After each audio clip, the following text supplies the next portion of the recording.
அஸ்ஸலாமு அலைக்கும். Hi all, welcome back to my channel. எல்லோரும் எப்படி இருக்கீங்க?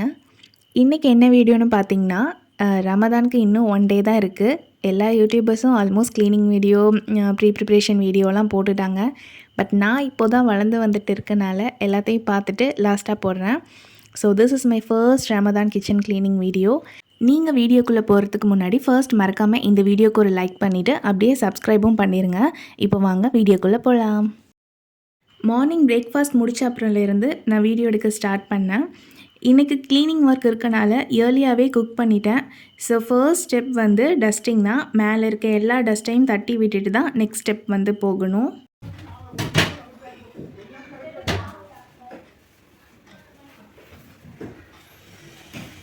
எங்கள் வீட்டு கிச்சனில் 2 சைடும் விண்டோ போட்டிருக்கோம். 2 சைடில் இருந்தும் ஒரு டோர் மட்டும்தான் ஓப்பனில் வச்சுப்போம். செகண்ட் டோர் 2 சைடும் எப்போவும் க்ளோஸில் தான் இருக்கும். இன்றைக்கி ஓப்பன் பண்ணுறப்போ அதில் அவ்வளோ டஸ்ட் அண்ட் விண்டோ கீழே வந்து கிராஸ் மேட் போட்டிருப்பேன். அதையும் வந்து எடுத்து வாஷ் பண்ண போட்டுட்டேன். கிச்சன் க்ளீனிங்க்கு எந்த லிக்விடும் வெளியில் நான் தனியாக வாங்கி யூஸ் பண்ணலை. கொலின் பாட்டிலில் வந்து இந்த முகி ஃப்ளோர் க்ளீனர் இருக்குதுல்ல, அதில் கொஞ்சமாக தண்ணியோடு ஆட் பண்ணி நல்லா டைல்யூட் பண்ணி வச்சு அதை தான் நான் யூஸ் பண்ணிப்பேன்.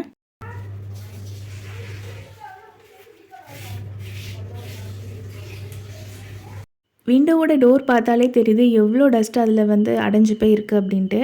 ஸோ இதுக்கு அந்த முகி லிக்விடை வந்து கொஞ்சமாக ஸ்ப்ரே பண்ணிவிட்டு ஒரு வெட் டவல் வச்சு நல்லா தொடச்சி எடுத்திங்கன்னா நல்லா பளிச்சுன்னு ஆயிரும்.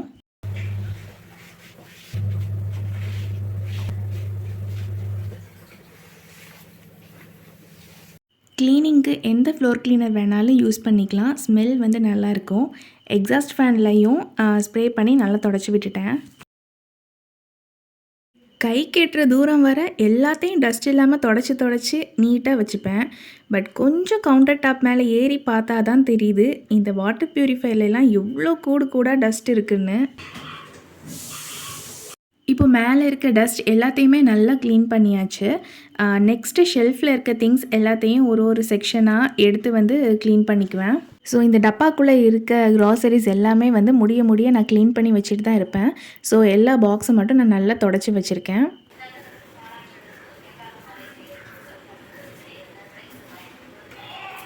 சில பேருக்கு க்ளீனிங்னாலே சுத்தமாக பிடிக்காது. நானும் ஒரு ஏஜ்னால் என்ன சொல்கிறது, காலேஜ் படிக்கிற டைம் வரைக்கும் எல்லாமே அப்படி போட்டுட்டு போயிடுவேன். என்னோடய அம்மா தான் எல்லாத்தையுமே வந்து எடுத்து அரேஞ்ச் பண்ணி வைப்பாங்க. இப்போ மெச்சூரிட்டி வந்துட்டுல, ஸோ நமக்குன்னு இருக்க அந்த இடமோ பொருளோ நீட்டாக வச்சுக்கணுன்னு இப்போ நல்லா தெரிஞ்சுக்கிட்டேன். க்ளீனிங்கை வந்து ரொம்ப ஸ்ட்ரெஸ் இல்லாமல் எப்படி நான் பண்ணுவேன் அப்படின்னா, ஃபர்ஸ்ட் எல்லாத்தையும் எடுத்து போட்டு மொத்தமாக பண்ண மாட்டேன். ஒரு ஷெல்ஃபாக தான் வந்து க்ளீன் பண்ணுவேன். அதே மாதிரி கண்டினியூஸாக பண்ணிகிட்டு இருக்க மாட்டேன். அப்படி பண்ணால் ரொம்ப டயர்டாக இருக்க மாதிரி எனக்கு ஃபீல் ஆகும். ஸோ கேப் விட்டு பண்ணுவேன். மந்த்லி க்ளீனிங் மட்டும்தான் இப்படி. ஸோ மற்றபடி நான் டெய்லி நைட் வந்து ஒரு 15 மினிட்ஸ் இதுக்குன்னே ஒதுக்கிட்டு க்ளீன் பண்ணதுக்கப்புறம் தான் நான் வந்து தூங்கவே போவேன். ஸோ மிக்ஸியையும் நல்லா தொடச்சி வச்சுட்டேன். அண்ட் இந்த ஷெல்ஃபில் இருக்கிற எல்லா செக்ஷனையுமே வந்து நல்லா க்ளீன் பண்ணி வச்சுட்டேன். இந்த வெஜிடபிள் ரேக் வாங்கி 3 இயர்ஸ் ஆகுது. ஸ்டில் ஒரு ரஸ்ட்டு கூட வராமல் நான் மெயின்டைன் பண்ணிகிட்ருக்கேன். அரிசி வாங்கின பேக்கை வந்து தூக்கி போடாமல் அதை கட் பண்ணிவிட்டு இதில் ஒவ்வொரு ரேக்குக்கும் கீழே ஒரு லைனர் மாதிரி போட்டு அதுக்கு மேலே நம்ம வெஜ்ஜீஸ் வைக்கிறப்போ பார்க்க வந்து நீட்டாக இருக்கும். சேம் டைம் ஃப்ளோர் வந்து குப்பையாகாமல், ரேக் வந்து அழுக்காகாமல் மெயின்டைன் பண்ணலாம். ஷெல்ஃபில் பண்ண அதே ஒர்க் தான் மொத்தமாக எடுத்து போடாமல் ஒரு ரேக்காக க்ளீன் பண்ணிக்கிறேன். ஸோ அந்த ரைஸ் பேக்கில் இருக்க குப்பையை பார்த்தீங்களா, இப்போ அதில் மட்டும் லைனர் மாதிரி போடலைன்னா இந்த குப்பை ஃபுல்லாக தரையில் தான் இருந்து தரையே ஒரு மாதிரி அழுக்கு படிஞ்ச மாதிரி இருக்கும். அண்ட் இந்த பேக்கை கழுவி ரீயூஸ் கூட பண்ணிக்கலாம். ரொம்ப அழுக்காச்சு அப்படின்னா தூக்கி போட்டுடலாம். ஸோ இப்போ எனக்கு அவ்வளோ அழுக்கு ஆகலை. ஸோ ஒரு ஈரத்துண்டை வச்சு நல்லா தொடச்சி எடுத்துக்கிட்டேன். இதே மாதிரியே மீதி இருக்க 2 ரேக்குக்கும் எடுத்துகிட்டு க்ளீன் பண்ணி வச்சுக்கிட்டேன்.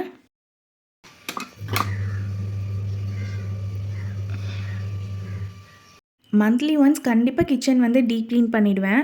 டெய்லி நைட்டு கிச்சன் க்ளீன் பண்ணிட்டு தான் தூங்குறதே. இருந்தும் இவ்வளோ டஸ்ட்டு வந்து எங்கேருந்து வருதுன்னே தெரில. எங்கள் வீட்டுக்கு வர எல்லா கெஸ்ட்டும் கேட்குற ஒரு question about the shelf liner. எங்கே வாங்கினீங்க? ஆரல்ஸ் இது டைல்ஸான்னு கேட்பாங்க. ஃபர்ஸ்ட் ஆஃப் ஆல் இது ஷெல்ஃப் லைனர்லாம் கிடையாது. வாலில் ஒட்டுற ஸ்டிக்கர் தான். அதை தான் நான் வந்து ஷெல்ஃபுக்கு வந்து ஒட்டி வச்சுருக்கேன். அண்ட் நிறைய பேருக்கு இதை நான் ரெக்கமெண்டும் பண்ணியிருக்கேன். குவாலிட்டி வந்து ரொம்ப சூப்பராக இருக்கும். நாங்கள் இந்த வீட்டுக்கு வந்த புதுசில் இந்த ஸ்டிக்கர் வாங்கி எல்லா ஷெல்ஃபுக்கும் நான் வந்து ஒட்டினேன். இப்போ வரைக்கும் நல்லா தான் இருக்குது. டெய்லி எடுக்கிற மசாலா கண்டெய்னர்ஸ் இருக்கிற இடத்துல மட்டும் கொஞ்சம் அழுக்கு அடைஞ்ச மாதிரி இருக்கும். அதுவுமே வந்து க்ளீன் பண்ணால் நல்லா பளிச்சுன்னு ஆயிரும். எங்கள் வீட்டில் கபோர்டாக இருக்கட்டும், இல்லைனா மற்ற ஷெல்ஃப்ஸாக இருக்கும், எல்லாத்துலேயுமே நான் வந்து இந்த ஸ்டிக்கரை தான் வந்து ஒட்டியிருக்கேன். ரொம்ப வந்து நல்லா இருக்குது. உங்களுக்கு யாருக்காவது வேணும் அப்படின்னா நான் டிஸ்கிரிப்ஷனில் லிங்க் கொடுக்குறேன். வேணுங்கிறவங்க பார்த்து செக் பண்ணிக்கோங்க.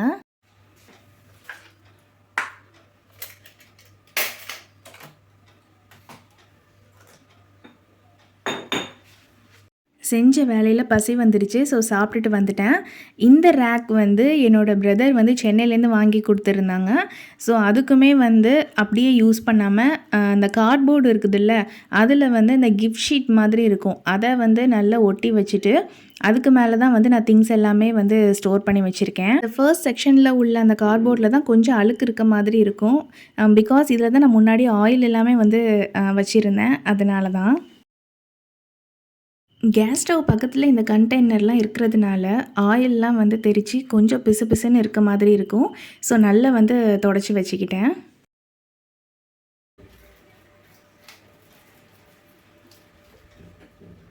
எங்கள் வீட்டில் 2 ஷெல்ஃப் இருக்குது. ஒன்று ஃப்ரிட்ஜ் கிட்டே இருக்கும், இன்னொன்று வந்து இந்த கேஸ் ஸ்டவ் கிட்ட. ஸோ க்ளீன் பண்ணுறப்போ ஃபர்ஸ்ட்டு வந்து ஃப்ரிட்ஜ் கிட்டே இருக்கிறத தான் நான் க்ளீன் பண்ணுவேன். அப்புறம் தான் வந்து இந்த ஷெல்ஃபுக்கு வருவேன். அப்போ எனக்கு ஈஸியாக இருக்க மாதிரி இருக்கும். அதனால் இந்த கேஸ் ஸ்டவ் ஆல்சோ வாங்கி நான் வந்து 5 இயர்ஸ் கிட்ட ஆகுது. பட் யூஸ் பண்ணி வந்து 4 இயர்ஸ் தான் ஆகுது.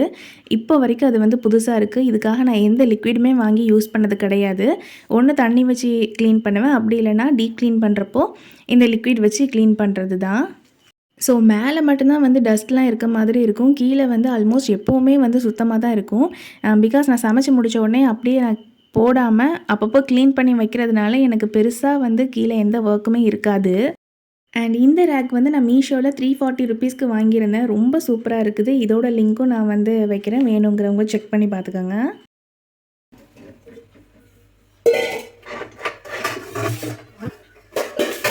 எங்கள் வீட்டில் குக்கிங் வெசல்ஸ் வந்து 2 இடத்துல வச்சுருக்கோம். இப்போ நான் க்ளீன் பண்ணுற குக்வேர்ஸ் எல்லாமே வந்து எங்கள் அம்மாவுக்கு வந்து கன்வீனியண்ட்டாக இருக்க மாதிரி கீழே வச்சுருக்கேன். அண்ட் நான் குக் பண்ணுறப்போ யூஸ் பண்ணுற குக்வேர்ஸ் எல்லாமே என்னோடய ஸ்டோர் ரூமில் வச்சுருக்கேன். ஃபுல்லாக வந்து மண் சட்டி, அப்புறம் காஸ்ட் அயர்ன், ட்ரைப்ளே, நான்ஸ்டிக் இந்த மாதிரி வந்து வச்சுருக்கேன். எதுக்காக அப்படின்னா இந்த வெசல்ஸ் எல்லாமே கொஞ்சம் லைட் வெயிட்டாக இருக்க மாதிரி இருக்கும். பட் காஸ்ட் அயர்ன், ட்ரைல் ப்ளே எல்லாமே வந்து வெயிட் ஓவராக இருக்கிறதுனால உமாக்கு மேனேஜ் பண்ணுறதுக்கு கஷ்டம்.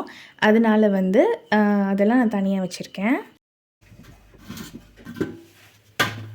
ஸோ அவ்வளோதான், டஸ்ட் பண்ணுற ஒர்க் எல்லாமே முடிஞ்சிருச்சு. இப்போ பெருக்கி மாப் போடுறது மட்டும்தான் மிச்சம். ஸோ கிச்சன் ஃபுல்லாக நல்லா வந்து பெருக்கிக்கிட்டேன்.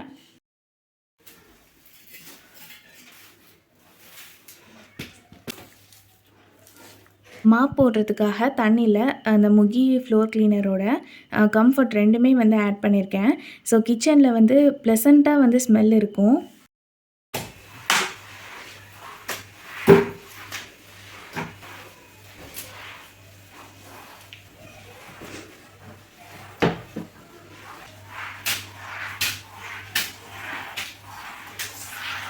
அவ்வளோதான், வேலை முடிஞ்சிட்டேன்னு திரும்பி பார்த்தா பியூரிஃபையரை மேலே தான் துடைச்சிருக்கேன். ஃப்ரண்ட்டில் க்ளீன் பண்ணலன்னு அதையும் எதுக்கு விட்டு வைக்கணும்னு ஃபுல்லாக துடைச்சி விட்டுட்டேன்.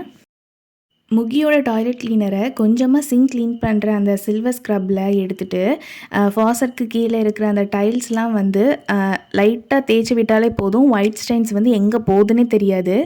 பட் சிங்க்கில் வந்து படாமல் டைல்ஸில் மட்டும் யூஸ் பண்ணணும். பாத்ரூமில் உப்புக்கரை இருந்துச்சுன்னா ஆசிட் யூஸ் பண்ணாமல் இதை யூஸ் பண்ணி பாருங்கள். ரிசல்ட் வந்து சூப்பராக இருக்கும். கழுவி போட்டிருந்த அந்த கிராஸ் மேட் வந்து நல்லா காஞ்சிருச்சு. ஸோ அதையுமே எடுத்து நான் வந்து ப்ளேஸ் பண்ணிட்டேன். அவ்வளோதான், க்ளீனிங் எல்லாமே வந்து முடிஞ்சிருச்சு. தூரமாக இருந்து பார்க்குறப்போ பளிச்சுன்னு இருந்த கிச்சன் கொஞ்சம் கிட்ட வந்து டீப்பாக பார்க்குறப்போ அதுக்குள்ளே அடைஞ்சிருக்க அழுக்கு வந்து வெளியில் தெரிஞ்சிச்சு. ஸோ அதே மாதிரி தான் நம்ம மனசில் இருக்க சில அழுக்கும் வெளியில் தெரியாது.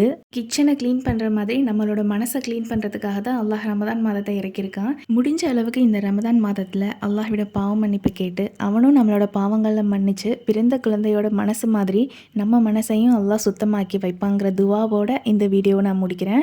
இந்த வீடியோ பிடிச்சிருந்தால் மறக்காமல் சப்ஸ்கிரைப் பண்ணிவிட்டு இந்த வீடியோக்கு லைக் கொடுத்துட்டு அப்படியே ஸ்க்ரீனில் தெரிகிற என்னோடய இன்ஸ்டாகிராம் ஐடியையும் ஃபாலோ பண்ணிவிட்டு உங்கள் ஃப்ரெண்ட்ஸ் அண்ட் ஃபேமிலி கூட ஷேர் பண்ணிக்கோங்க. Until then, it's bye from Zulfa.